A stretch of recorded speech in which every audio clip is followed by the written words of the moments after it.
Bismillah, alhamdulillah, wa sallallahu ala rasulillah. So we're still in session 4, and this is part 3. And we're moving into another chapter in the book. Allah is the creator of this world, meaning all the worlds.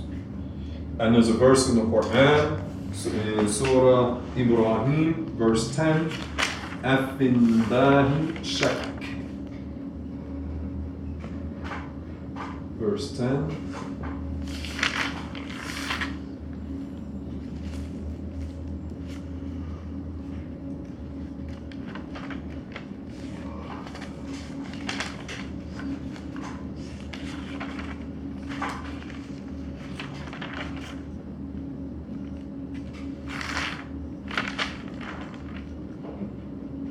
Which means in Allah's existence there is no doubt. In Allah's existence there is no doubt.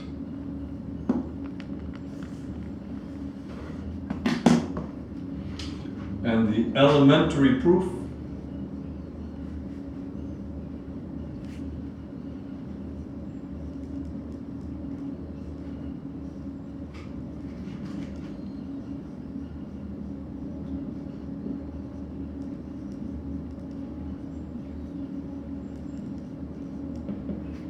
what's the elementary proof for Allah's existence? The creations. The universal creations.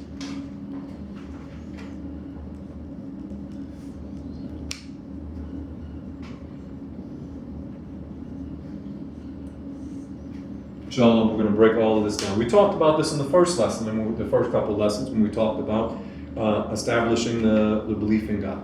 And we refuted the belief of the atheists. But now we're going to go into the rational judgments. But copy this, and then we'll talk about the rational judgments. Why do we say in Allah's existence there is no doubt? They're the creations. Person will say, well, give me more. I want to clarify.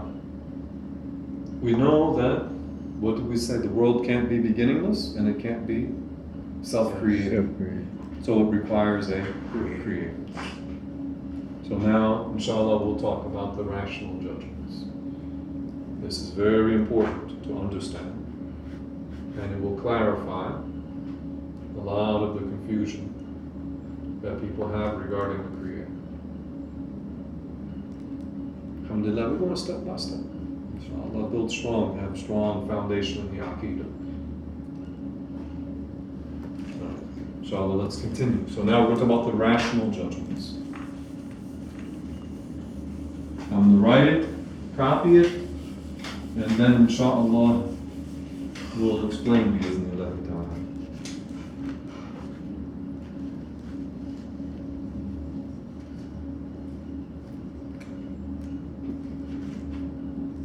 In the old days, Brother Zunnun, somebody would learn this from the time to come. Yeah. This is how the people learn. Oh, yeah. This is how the people learn. Now you talk this way, people look at you and... This is how you look at the old books. It's mentioned many times in the beginning. They mention because this is helping you understand the right belief and what's improper to believe. And I'm sure that the brothers would bring their kids to the knowledge section. Of course, yeah.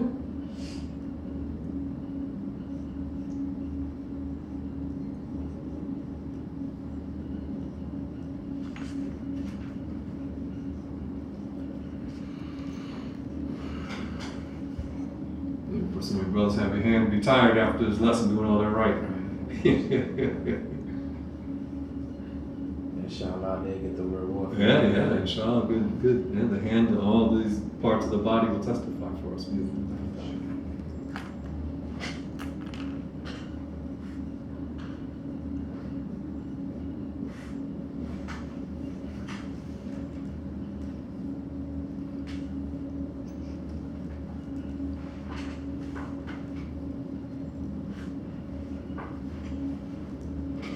Inshallah, next Monday at the Murkaz at the center, we will do a big review. Okay, inshallah. You need to review your notes. You need to not just be familiar, because at this stage we've heard this multiple times, but also to understand it, be able to explain it. Inshallah. So requires review. And alhamdulillah, the video is up. Inshallah, I'll get it up the next couple of days. Been having some little bit of challenge with getting the videos up with the connection, but it should be up. So the rational judgments, how many are there? 3. When you want to memorize a list, it's often good to put the number there. So then when you go back through it, you'll know it. When you only get 2, you know, I missed something. If it's a list of 8, then you know, okay, you're at 7. Okay, what did I miss? Also, it helps if you use your fingers. Use your fingers. You have a list, like a long list, use your fingers. That way you'll know, okay, something belongs on this finger, what is it? You'll know after a while, inshallah. Okay, now let's break it down. The rational necessity refers to, so we're now in the erase this bottom part and talk about the rational necessity. Well, I'm going to write it down. Just listen. Don't copy yet, inshallah. Just so we hear it. Refers to Allah and His, no gender intended, no physical gender intended, attributes. And it is, what does it mean? The one, the mind, the sound mind,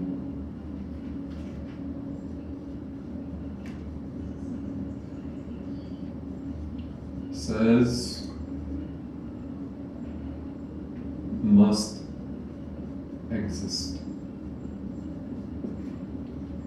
The sound mind, the intellect, the sound mind, we're not talking about a stubborn person who you tell him and he doesn't want to accept. We're not talking about the person who's what? Insane.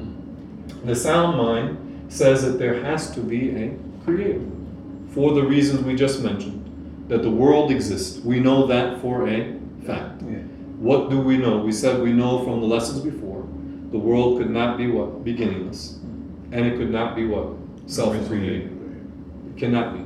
So what are we left with at that point? There has to be someone other than the universe who brought the universe into being. And that one would have what? Certain attributes. So the mind says that there must be a creator. The mind, the intellect says, we're not talking about a man floating around on a nimbus, meaning on a cloud up in the sky. We're talking about the creator. So the mind would say, and we said the one, so among the attributes of that one who brought the universe into a being would be what? Oneness. Right? Mm-hmm. Beginninglessness. Because the one who has a beginning would be dependent upon the one who brought it into being. Beginninglessness, I think that's I made a mistake there. Anyway, beginninglessness, if you wish, eternality, we use the word eternality. Everlastingness, the one who brought the universe into being would not be what? Dependent upon the universe. Because the creator existed before the creations existed. The Prophet said, كَانَ اللَّهُ وَلَمْ يَكُنْ شَيْءٌ غَيْرُهُ. Allah was existing before the genesis of creation, and there was nothing else in existence. So the mind, the sound mind, if the person, we're not talking about people who say, well, you hear the Christians say, well, I just have faith. And they disregard the use of the use of the what? The mind. We say, no, the true belief complies with what? The judgment of the mind. So we would know that the Creator exists, that the Creator will be one. Remember we talked about the proof why there could only be what? One God, the dalil of tamana. Okay, God is beginningless because whatever has a beginning will be dependent upon the one that brought it into being. The everlastingness, one that terminates in existence, will be what? Weak, will be imperfect, would have what? Power, will, knowledge, the 13 attributes that we know.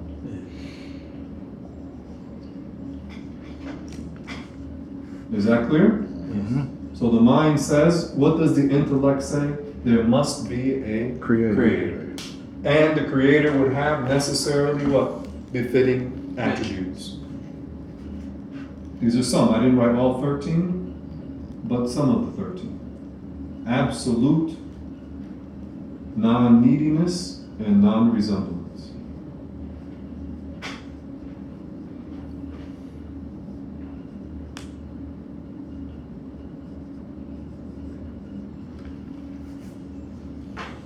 Meaning absolute non-neediness and non-resemblance to the creations. These are some. We didn't write all of them. So that's what the mind says. The one that does not have absolute power would not be God. The one that does not have a will could not be God. The one that is not knowledgeable, not attributed with knowledge, the one who is ignorant, could not be God. The one that is similar to other things could not be God. Yeah. You follow? So this is why we say the existence of God is a what? Rational necessity. Rational necessity. The intellect itself says that there must be a God.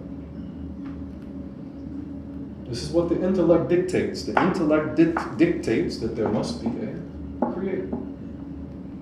So that's the rational necessity.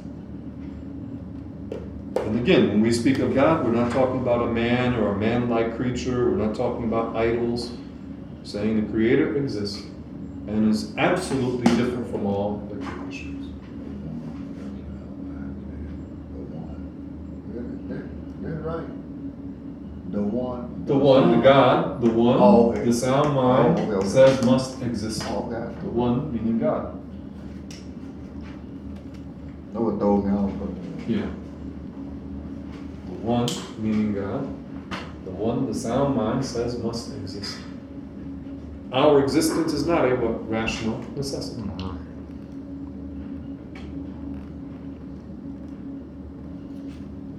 Brother Yaqeen could have been here tonight or not been here tonight. Both are what? Possible. Yeah, the mind accepts. Brother Farouk could be here, may not be here. He's not here to this point. It's possible. Our existence is what? A rational possibility, not a necessity.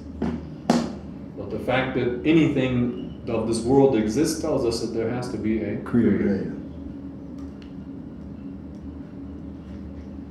Now we're going to go on to the rational impossibility.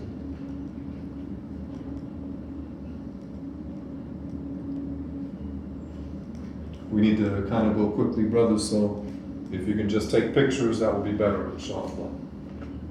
That will save time.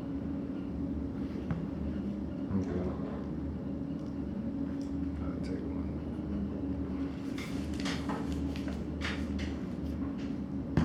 Okay, inshallah, we're going to continue, inshallah.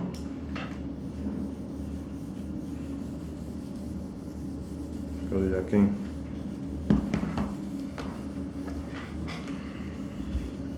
We're getting tight on the time. The rational impossibility.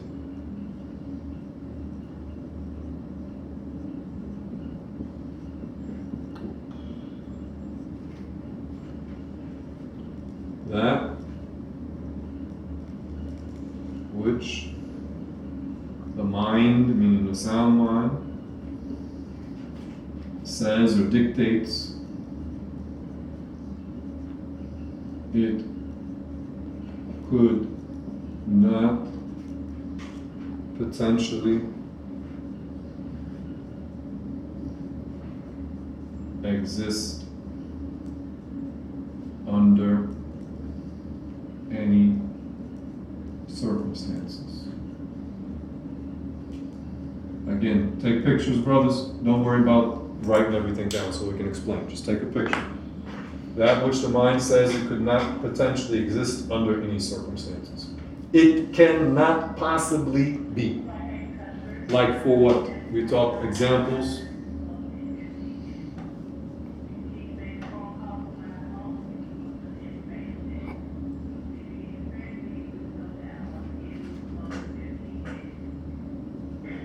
A square circle.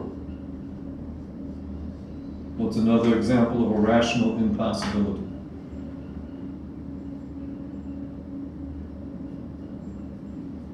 A mother, The his daughter daughter can't have the. Can't be giving birth to the mother. to the mother.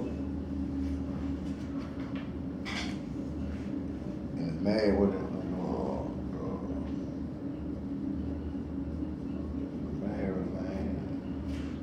So, what is a rational impossibility? For example, a square, that's a circle.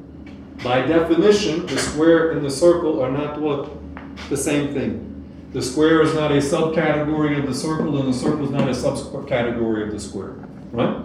So, by definition, the square cannot be a what? Circle. Circle. By definition, words have what? Meaning. Meanings. So a square cannot be a what? Circle. Circle. This is a square close to a square, right? Right? This is a circle. This cannot be what? Circle. This cannot be a circle. By definition, the square cannot be a circle. By definition. The daughter giving birth to her mother. This is a rational what? Impossibility.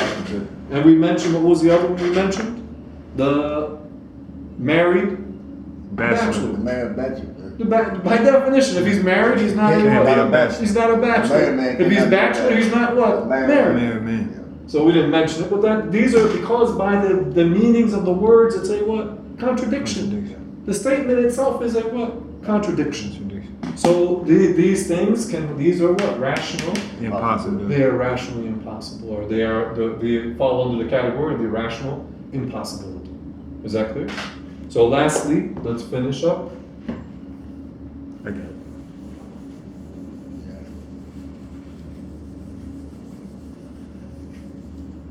With the rational possibility. And it is that which the mind says it could B. potentially